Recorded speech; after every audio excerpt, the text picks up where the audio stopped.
Sharing the burden, basically a fellowship of men and women who come together to share their experience, strength, and hope, because their lives in one way or another have become unmanageable. Sue and I met over the jail ministry, trying to get in the women's jail. I'd been going into the Toronto East Detention Centre for many years. And I've seen many, many men come to Christ over those years.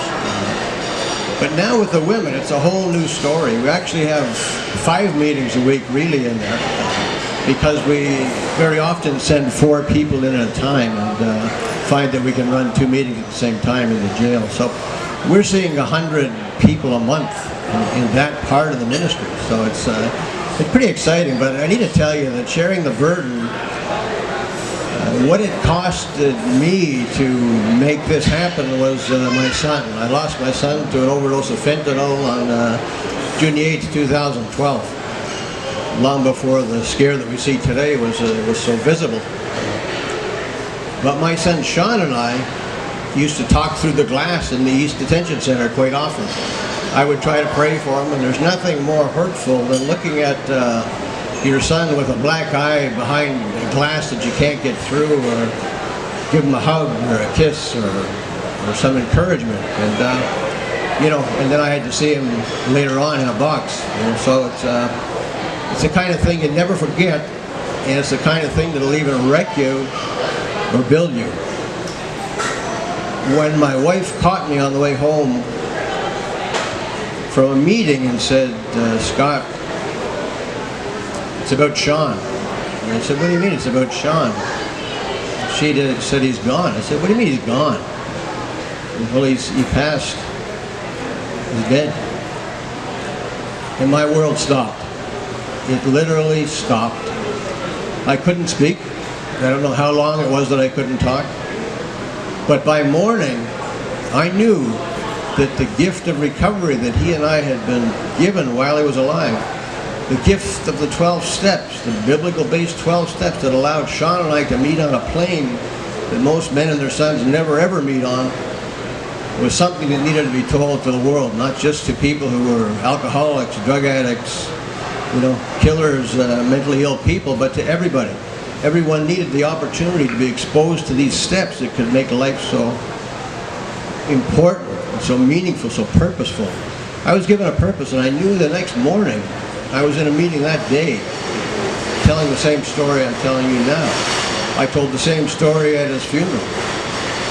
The Lord gave me the strength to turn terrible tragedy into huge purpose. And that's what we do at Sharing the Burden, using simple tools, Life Recovery Bible, Life Recovery Devotional. We can teach a meeting to an inmate in an hour. That inmate can then take that home when they're released, and with that they can invite a friend, and they've started a Sharing the Burden meeting.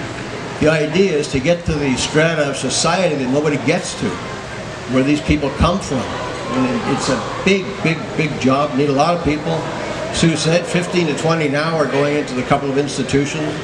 We're expanding into the Maplehurst, which is a men's mega jail with 1,250 men. We'll need another 40 volunteers to facilitate meetings over the next few years. So this is going to grow. It's only just begun. And the older I get, the more I have to do, and the more I want to do, the more God through Jesus gives me the strength to do.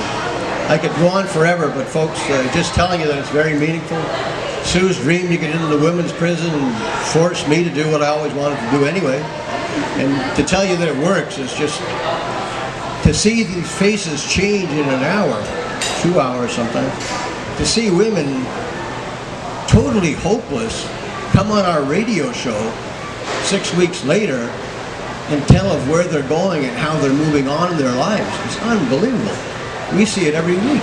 It's just unbelievable. There's no ministry out there that I've ever been near that can see people change in this way. I mean, we actually, prayed with a lady to receive Christ. 6 weeks later, she's on the radio show sharing Christ. Absolutely beautiful.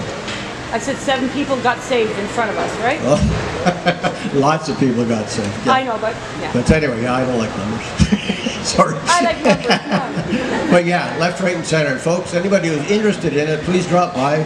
Pick up little pieces of literature that can get you in touch with us. Anybody who has a story, and as this lady said, we all do, Some of us have stories that we want to expose.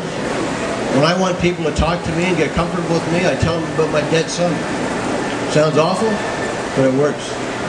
People immediately give you a hearing if you say, with this heart I come to you, because I want you to receive love and I want you to be happy. But I prayed with that lady prayed for me. I looked into her eyes, she looked into my eyes, I saw the same love in there that she saw in my eyes, regardless of what she did. And that's what we have to do. We're taught to love, not condemn, not push aside, not tell anyone what's wrong with them, just to love them. Thanks for listening. Thank you, Scott.